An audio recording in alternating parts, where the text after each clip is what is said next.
Hello friends, एक बार फिर से आप सभी का स्वागत है आपके अपने YouTube चैनल गुरु आर्यभट्ट में।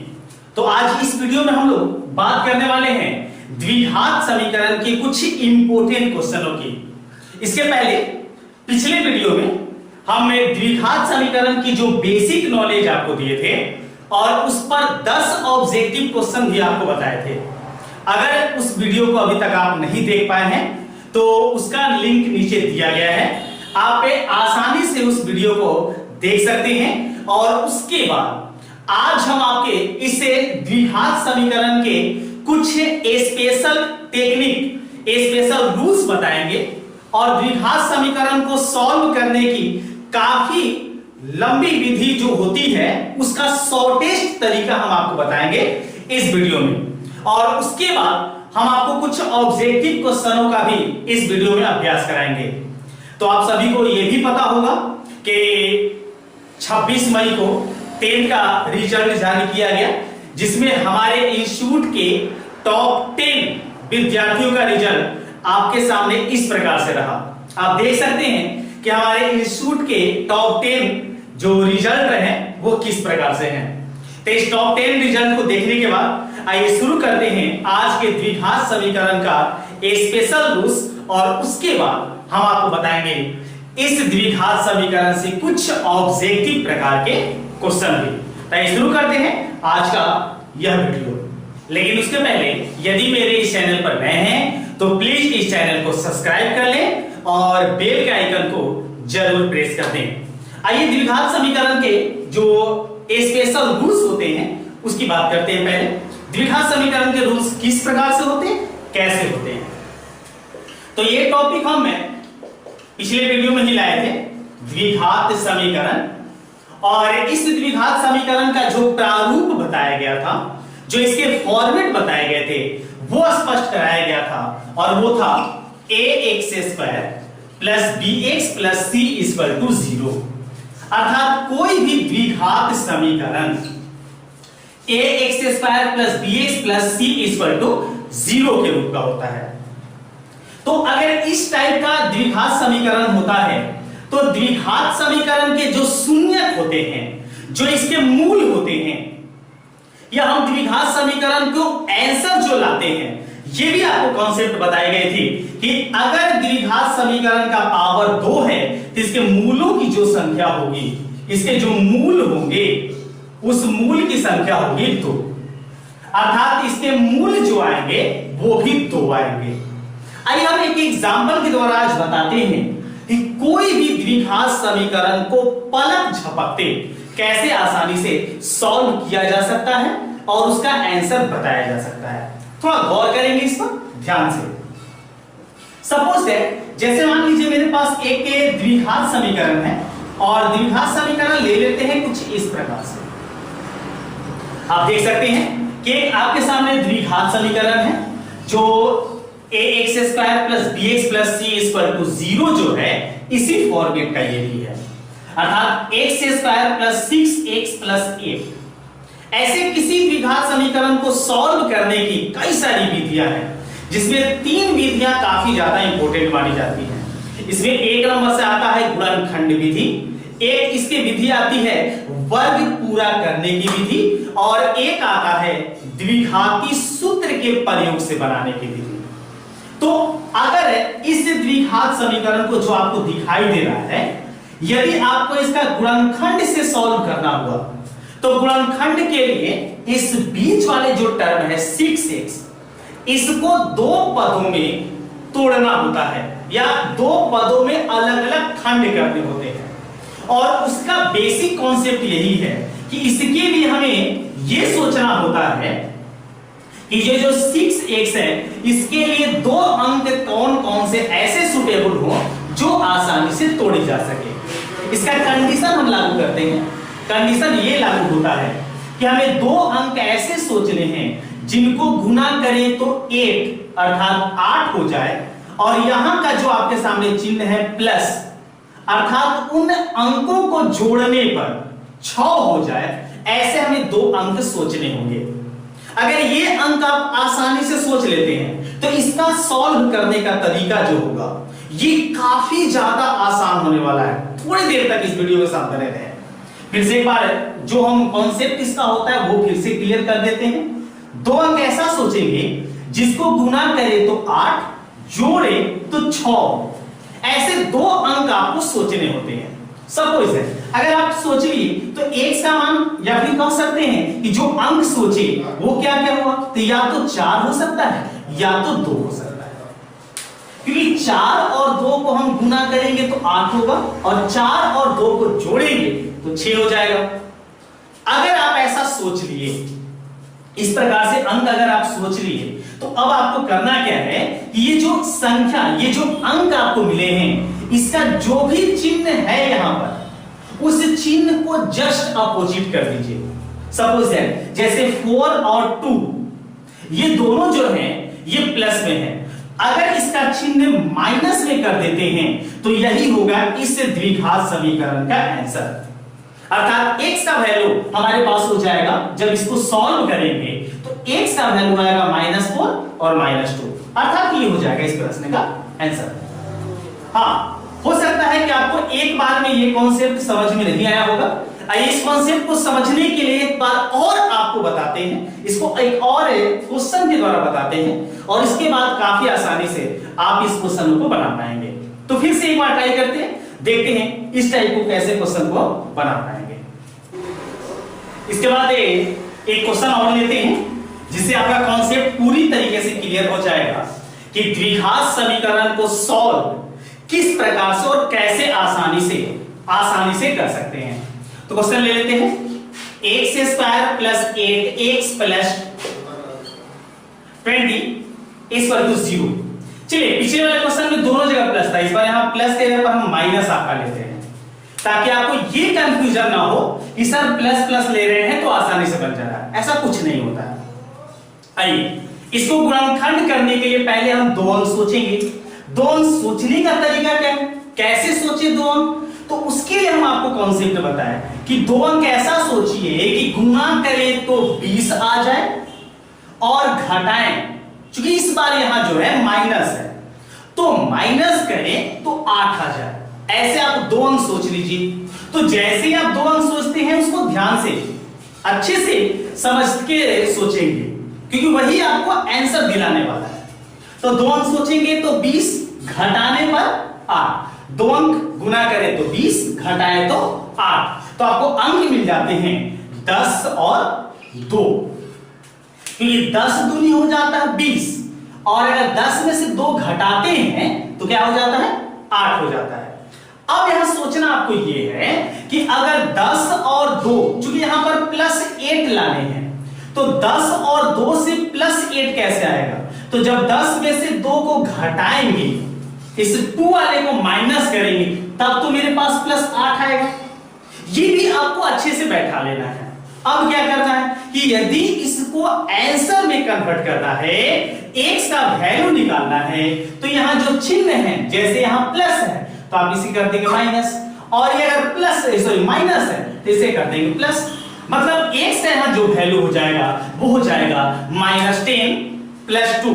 अर्थात इसका अगर हम शून्य पता लगाएं, द्विघात का मूल पता लगाएं, तो होगा -10 + 2। काफी इजी है।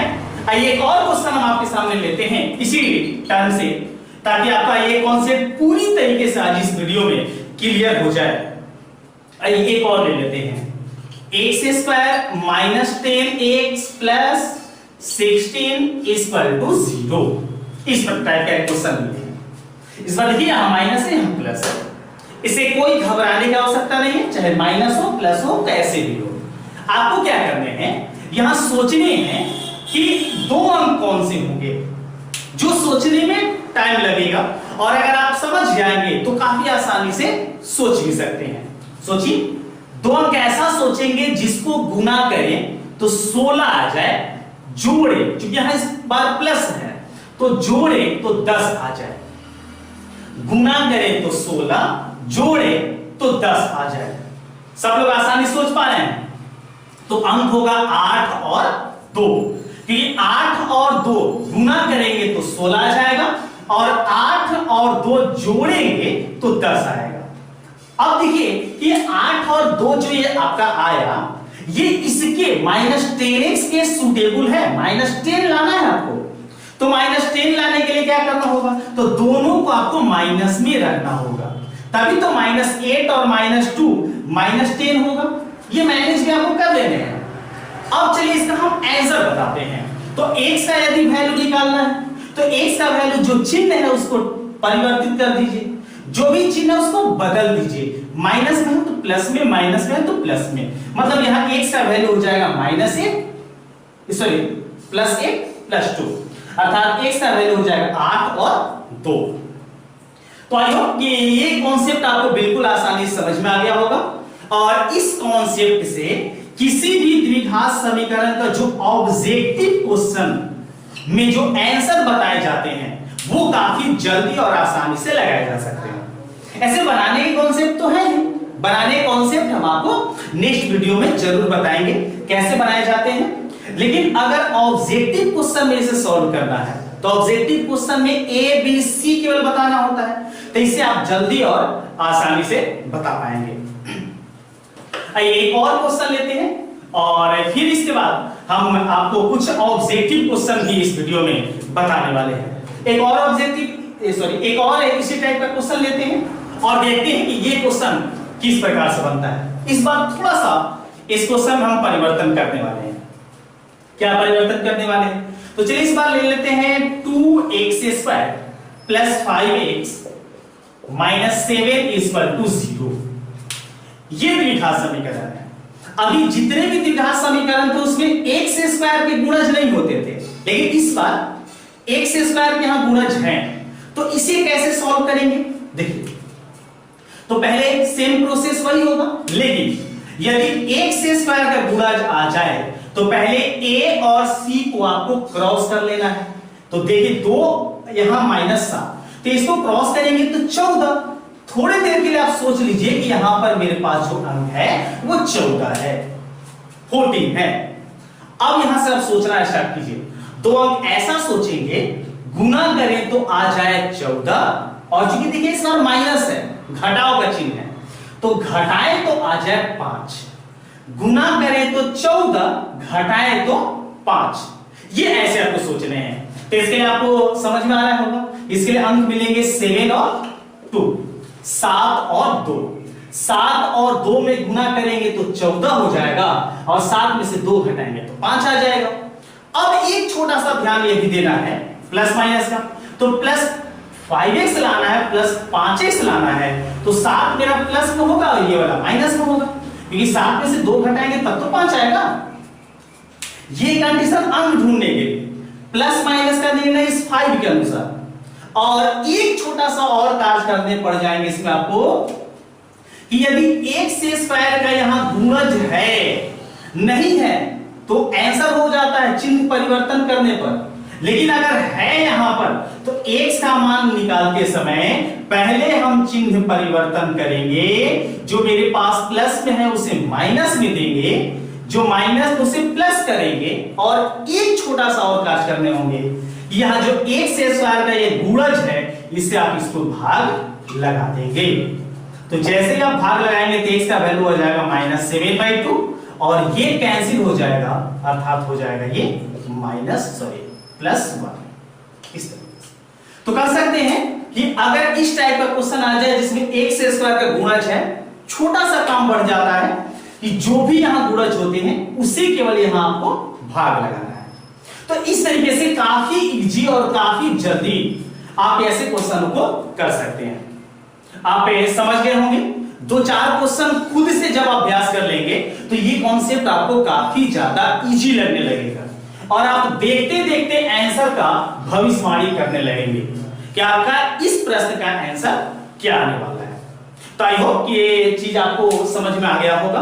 अगर नहीं समझ में आया तो जल्दी से कमेंट बॉक्स में जाएं और वहां पर अपना जरूर बताएं कि आपको क्या प्रॉब्लम हुआ इसे समझने में।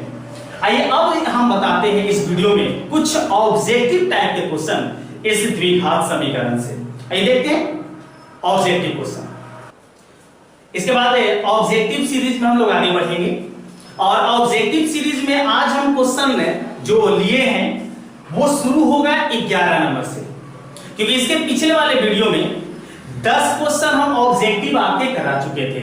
अगर वो अभी तक नहीं देखे हैं तो एक बार फिर से जाके उसका लिंक नीचे डिस्क्रिप्शन बॉक्स में दिया गया है, आप उसे पहले देख लीजिए और उसके बाद ये द्विघात समीकरण का क्वेश्चन आपको आसानी से और जल्दी समझ में आएगा। तो ये 11 नंबर क्वेश्चन जो आपके स्क्रीन पर दिख रहा है उसमें दिया गया है कि द्विघात समीकरण ax² plus bx plus c equal to 0 के मूल वास्तविक एवं समान हो तो मूल होगा। एक द्विघात समीकरण दिया गया है ax² plus bx plus c equal to 0 और बोला गया कि इस द्विघात समीकरण के मूल वास्तविक और समान है। तो अब याद कीजिए कि किसी भी द्विघात समीकरण के मूल वास्तविक और समान कब होते हैं, तो इसके लिए हम आपको बता चुके हैं कि यदि d इक्वल टू 0, किसी द्विघात समीकरण का विवेचक का मान अगर 0 के बराबर हो तो उसके मूल वास्तविक और समान होते हैं। तो अब याद कीजिए किसी भी द्विघात समीकरण का मूल निकालने का सूत्र क्या होता है, तो वो होता है x equal to minus b plus minus root D by 2a। अब चूंकि इसके मूल वास्तविक और समान है तो d का वैल्यू क्या होगा, 0 होगा। अगर 0 रखते हैं तो माइनस b बाई 2a, चूंकि इसका वैल्यू क्या हो जाएगा 0, तो x का वैल्यू आएगा माइनस b बाई 2a। आप देख सकते हैं ये कौन से ऑप्शन में मैच कर रहा है, तो ये आपका मैच कर रहा है ऑप्शन नंबर सी, अर्थात 11 नंबर का क्वेश्चन कौन सा सही होगा आंसर, उसका सही हो जाएगा ऑप्शन नंबर सी। आइए नेक्स्ट क्वेश्चन को देखते हैं और ये देखते हैं 12 नंबर में क्या है। 12 नंबर है द्विघात समीकरण ax² plus bx plus c equal to 0। समीकरण द्विघात वही है ax² plus bx plus c equal to 0। अब इस समीकरण के मूल बराबर हो, तो जब मूल बराबर हो तो कौन सा ऑप्शन यहां सटीक लागू होता है। फिर से मूल बराबर है या समान है, बात एक ही है, तो d का वैल्यू क्या होगा, उसका d का वैल्यू होगा 0। तो मूल बराबर होंगे तो d का वैल्यू क्या होगा 0 और d बराबर क्या होता है b² माइनस 4ac और इक्वल टू में लिख देंगे क्या 0। अब चूंकि abc के मान सारे वही हैं तो इस 4ac को अगर RHS में भेज दें तो b² इक्वल टू होता है 4ac। तो देख लेंगे ये जो ऑप्शन है वो किस में मैच कर रहा है, तो ये मैच कर रहा है ऑप्शन नंबर डी से, अर्थात इस क्वेश्चन का सही हो जाएगा ऑप्शन नंबर डी। आगे बढ़ते हैं, देखते हैं 13 नंबर। इस टाइप के क्वेश्चन जो होते हैं काफी एग्जामिनेशन में पूछे जाते हैं। देखते हैं 13 नंबर में क्या है।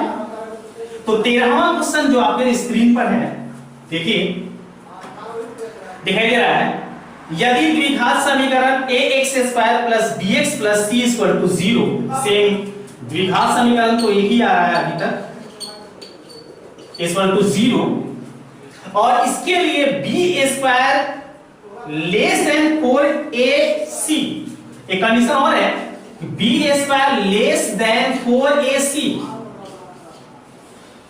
b² लेस देन 4ac हो तो मूल होते हैं। तो देखिए अगर लेस देन है तो इसका मतलब है कि d लेस देन 0 है, लेस देन है तो d लेस देन 0 है। अगर यहां ग्रेटर देन होता तो मेरा होता d ग्रेटर देन 0, लेकिन ये तो है नहीं।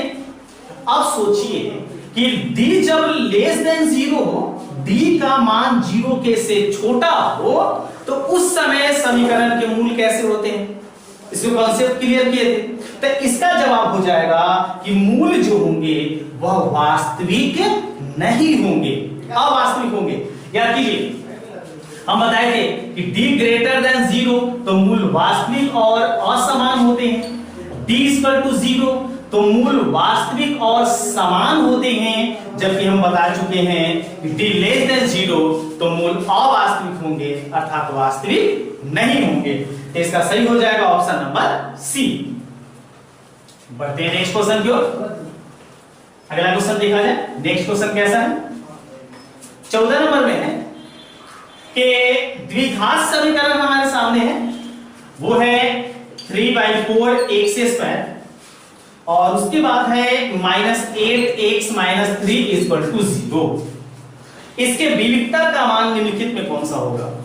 तो विविक्तर का मान अगर मान लीजिए इसको हमें सॉल्व करके निकालना है, विविक्तर का वैल्यू अगर पता लगाते हैं तो विविक्तर जो है काफी आसानी से पता चल जाता है, जिसको हम लोग डी से डिनोट करते हैं। और याद कीजिए डी का वैल्यू हम लोग बता चुके हैं, डी का वैल्यू होता है b² - 4ac। तो b² - 4ac होता है। अब इसमें क्या करेंगे, यहां से मान को पुट कर देंगे। b का वैल्यू -8 -4, a और c का वैल्यू रखें तो होता है 3/4, और जबकि c का वैल्यू होता है -3। तो 4 से देखिए 4 कैंसिल हो जाता है। अब अगर कैलकुलेट करते हैं तो -8 का स्क्वायर करते हैं 64, 64 क्रॉस करते हैं तो माइनस से प्लस हो जाता है, और 3 से 3 में क्रॉस करते हैं तो ये 9 हो जाता है। अब दोनों का अगर जोड़ दिया जाए तो ये टोटल हो जाता है आपका 73। तो देख सकते हैं ऑप्शन कौन सा मैच कर रहा है, तो इसका ऑप्शन मैच कर रहा है ऑप्शन नंबर बी 73। अर्थात क्वेश्चन का आंसर कौन सा सही हो जाएगा, ऑप्शन नंबर बी। आइए बढ़ेंगे अगले क्वेश्चन की ओर। नेक्स्ट क्वेश्चन देखते हैं कैसा होता है। नेक्स्ट क्वेश्चन देखिए 15 नंबर में कि वह द्विघात समीकरण जिसके मूल 3 और -3 हो निम्नलिखित में कौन सा होगा। मूल दे चुका है इस क्वेश्चन में, और मूल का वैल्यू है, एक दिया हुआ है 3 और एक दिया हुआ है -3। देखिए अगर मूल दिया हुआ है तो इसे कॉन्सेप्ट के द्वारा भी बना सकते हैं, और इसे जो हम आपको एक फॉर्मूला बताए थे मूलों से आधारित, उसके द्वारा भी क्वेश्चन को आसानी से बना सकते हैं। और एक और तरीका आपके सामने है कि जो इसके ऑप्शन है उस ऑप्शन से भी इसको आसानी से पहचाना जा सकता है। तो जिस तरीके से बनाना है आप बनाइए, लेकिन हम आपको इसको बेसिक कॉन्सेप्ट से ही बताएंगे। एक द्विघात समीकरण बनाने का तरीका बताए थे, फॉर्मूला बताए थे, वो था x² - alpha plus beta into x plus alpha into beta = 0। ये किसी भी द्विघात समीकरण को जब उसके मूल पता हो, शून्य पता हो तो बताया जा सकता है। जहां एक को हम मान लेंगे पहले अल्फा और दूसरे को मान लेंगे बीटा। तो अगर यहां पर वैल्यू पुट करें x² अल्फा प्लस बीटा, मतलब दोनों को एक बार जोड़ना है, तो 3 और -3 जोड़ेंगे ये तो 0 हो जाएगा, 0 × x plus alpha into beta, मतलब इसको क्रॉस करना है तो क्रॉस करेंगे तो -9, और इस तरीके से वैल्यू हो जाएगा x², ये तो 0 हो गया, यहां से आएगा -9 = 0। तो देख लेंगे ये कौन से ऑप्शन में है, तो ये सही होता है ऑप्शन नंबर बी के अनुसार। अर्थात इस क्वेश्चन का कौन सा सही हुआ, option number B. Next question, मतलब ये याद रखेंगे कि अल्फा और बीटा दिए रहे, शून्य या मूल दिया रहे, ऐसे बनाइए कभी आपका गलत नहीं होगा। चलिए नेक्स्ट क्वेश्चन को देखें। तो यदि नेक्स्ट क्वेश्चन के बारे में जाने तो 16 नंबर है, दो लगातार धन एवं पूर्ण संख्याओं का गुणनफल 72 है। यदि छोटी संख्या x हो तो निम्नलिखित में कौन समीकरण इस कथन को व्यक्त करेगा। पहली चीज, पहले लाइन को देखें तो संख्या कैसा है, धन और पूर्ण संख्या। संख्या धन है, धन दिया हुआ है, और वो जो है पूर्ण संख्या है और उनका गुणनफल है 72, और ये स्टार्टिंग में दिया गया है 2 लगातार। सबसे बड़ी चीज, और यही लगातार हमें क्वेश्चन के आंसर तक ले जाएगा। लगातार मतलब क्या, कि अगर एक संख्या अगर 5 है तो दूसरी संख्या 6 है, ये लगातार हुआ। एक संख्या अगर मान लीजिए कि 12 है तो दूसरा संख्या 13 है, तभी तो लगातार हुआ। उसी तरीके से अगर एक संख्या x है तो दूसरी संख्या x + 1 है, क्योंकि पहली संख्या छोटी है तो उसके बाद वाला एक जोड़ेंगे तो बड़ी हो जाएगा। क्योंकि 5 है तो 6 कैसे आया, 5 में एक जोड़ने से। अब सवाल के बीच में लाइन दिया गया था, उनका गुणनफल, इनका गुणनफल, वो गुणनफल कितना है, तो गुणनफल है 72। देखिए जब इक्वेशन बना दिया, एक संख्या x है तो दूसरी लगातार है तो x + 1 हुआ, गुणनफल क्या होगा, तो होगा 72। अब देख लेंगे ये वाला ऑप्शन कौन से मैच करता है। तो इस तरीके से अगर देखें सभी ऑप्शनों को तो ऑप्शन नंबर बी जो है इसका आसानी से मैच कर जाता है। मतलब इस क्वेश्चन का ऑप्शन सही कौन सही होगा? Option number B. Next question की ओर बढ़ते हैं। इसके बाद 17 नंबर को देखें तो यदि ए और बी समीकरण ax square minus ax plus B equal to 0, ये इक्वेशन दिए गए हैं और इसके समीकरण में मूल दिए गए हैं और इसके मूल दो हैं और दो मूल कौन कौन है? तो एक a है और एक है b। तो यदि ये मूल है तब आपको बताना है कि नीचे के जो चार ऑप्शन हैं वो कौन से सही हैं। तो देखिए इसका आसान सा कॉन्सेप्ट हम बता देते हैं कि जब भी कभी भी मूल दिए रहे, इक्वेशन भी आपको पता रहे, समीकरण भी पता हो, तो उस मूल को उस इक्वेशन में x के स्थान पर रख दीजिए, क्योंकि जो मूल होते हैं वो x का ही वैल्यू निकल के आता है। तो जैसे ही आप रखेंगे आपको उसमें उसका मान पता चल जाएगा। जैसे सपोज है अगर इस इक्वेशन में हम x का एक वैल्यू रखें, a रखें, तो a अगर रखते हैं और सॉल्व करते हैं तो हो जाता है a स्क्वायर माइनस यहां a है, x का वैल्यू रखते हैं a, तो a इंटू ए हो जाता है प्लस b इक्वल टू 0।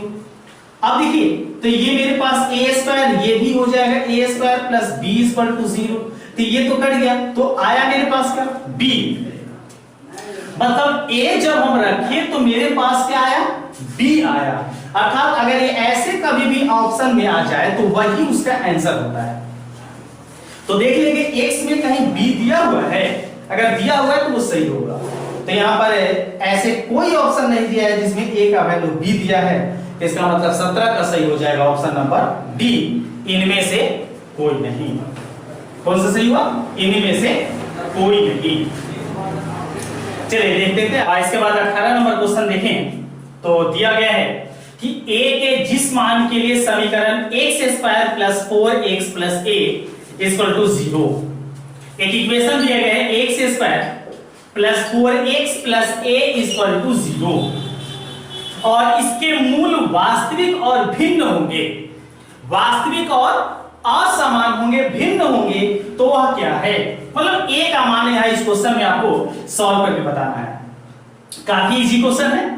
तो जैसे मूल वास्तविक और भिन्न होते हैं तो d ग्रेटर देन 0 पर मूल वास्तविक और भिन्न होते हैं। तो आप इसका d निकाल के वैल्यूएशन पुट कर दीजिए और काफी आसानी से इस क्वेश्चन को बनाया जा सकता है। तो हम चाहेंगे कि इस क्वेश्चन को आप खुद बनाएं और इसका जवाब जरूर दें कि कौन सा क्वेश्चन का आंसर सही होगा। ऑप्शन बताना है आपको कमेंट बॉक्स में जाके कि इस क्वेश्चन का कौन सा सही होगा, ए, बी, सी या डी। अब देखते हैं कि कितने लोग इसको रिप्लाई करते हैं और कितने लोग इस क्वेश्चन को बना पाते हैं। बढ़ते हैं नेक्स्ट क्वेश्चन की ओर।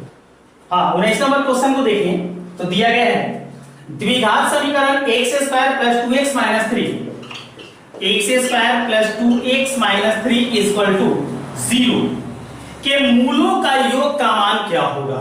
मूलों के योग का मान पूछा है। तो हम आपको बता चुके हैं कि मूलों का योग का जो मान होता है, तो मूलों का योग का मान होता है माइनस बी बाई ए। मूलों के योग का मान कितना होता है? माइनस बी बाई ए। तो माइनस बी बाई ए होता है। अब यहां समझिए, तो माइनस बी का वैल्यू देखिए कितना है? 2 और a, तो a का वैल्यू यहां से देखते हैं तो a का वैल्यू हमें कुछ नहीं तो 1 मिलता है और टोटल वैल्यू देखते हैं तो मिलता है कितना है? -2। तो देख सकते हैं इस ऑप्शन में कौन सा सही है? तो इस ऑप्शन का सही है ऑप्शन नंबर ए, अर्थात 19 क्वेश्चन का सही कौन सा हो जाएगा? Option number A. बढ़ते हैं नेक्स्ट क्वेश्चन की ओर और ये आज का हमारा लास्ट क्वेश्चन होगा और देखते हैं 20 नंबर में कैसा क्वेश्चन होता है, क्या आता है। क्वेश्चन है द्विघात समीकरण 2x स्क्वायर, द्विघात समीकरण एक दिया गया है 2x square minus 4x plus 3 equal to 0 और इसका विवेचक क्या होगा? एक इक्वेशन दिए गए हैं, इसका विवेचक हमसे पूछा गया है। तो विवेचक का फॉर्मूला बता चुके हम आपको, विवेचक निकलता है d से, d बराबर होता है b स्क्वायर माइनस 4ac। अब यहां पर क्या करेंगे, इसके वैल्यू को पुट कर देंगे बी स्क्वायर। तो बी का वैल्यू मेरे पास -4 है स्क्वायर, -4ac, ए और सी का मान रखें तो 2 और 3 मिलता है। कैलकुलेशन कर लेंगे, -4 का स्क्वायर करें तो 16, और यहां अगर आप इसको क्रॉस करते हैं तो ये मिल जाता है 4 दूनी 8, और 8 और 3 में क्रॉस करते हैं तो मिलता है 24। और 16 में से जब 24 आप घटाते हैं तो घटाने के बाद आपके पास आ जाता है, और ये आ जाता है -8। अर्थात इस क्वेश्चन का आंसर सही कौन सा हो जाएगा, 8, सॉरी -8। और देख सकते हैं इसमें कौन सा ऑप्शन है, तो देखने से लग रहा है कि इसका सही होगा ऑप्शन नंबर सी। तो आई होप ये वीडियो आपको काफी अच्छा लगा होगा। अगर किसी प्रकार की प्रॉब्लम होती है तो जरूर कमेंट बॉक्स में जवाब दें, और इससे द्विघात समीकरण में इतना ही। अगले वीडियो में कुछ और जानकारी लेकर उपस्थित होगी, तब तक के लिए धन्यवाद।